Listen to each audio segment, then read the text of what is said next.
Käyn ihan kohta nukkumaan.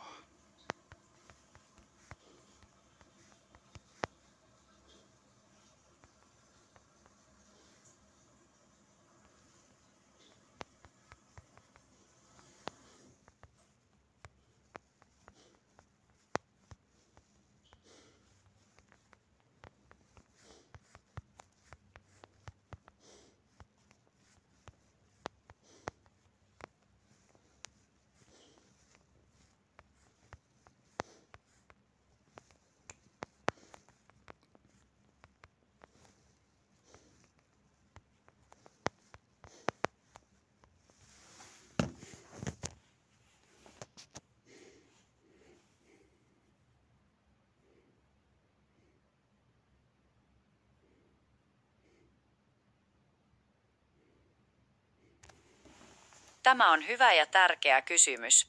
Vastauksena on selkeä kyllä. Näytön suoja tekee käyttökokemuksesta huomattavasti miellyttävämmän, jos puhelimen näyttö on säröillä. Tässä on syitä, miksi näytön suojan käyttö on parempi vaihtoehto. 1.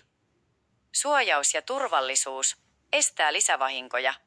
Näytön suoja pitää säröytyneet lasinpalaset paikoillaan ja estää säröjen leviämisen pidemmälle.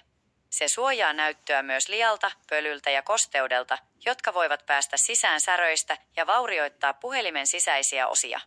Estää viiltoja. Näytön suoja peittää säröjen terävät reunat. Tämä on erittäin tärkeää turvallisuuden kannalta, sillä sormenpäät voivat helposti viiltyä säröytyneestä lasista. 2. Käyttömukavuus. Sileämpi pinta. Säröille näytölle asetettu näytön suoja tasoittaa epätasaisen pinnan.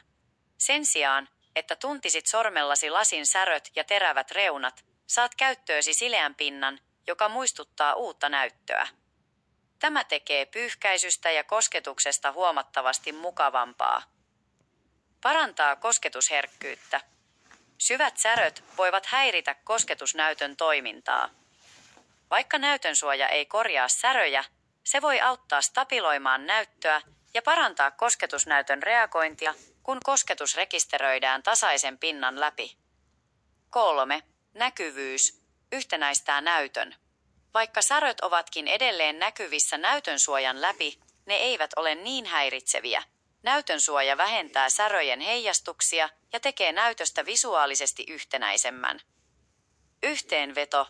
Lyhyesti sanottuna, Motorola Moto E 32 sekuntia puhelinta, jonka näyttö on säröillä, on huomattavasti miellyttävämpi ja turvallisempi käyttää näytön suojan kanssa.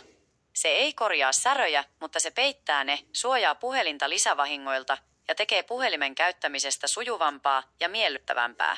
Se on myös edullisempi vaihtoehto kuin koko näytön vaihtaminen.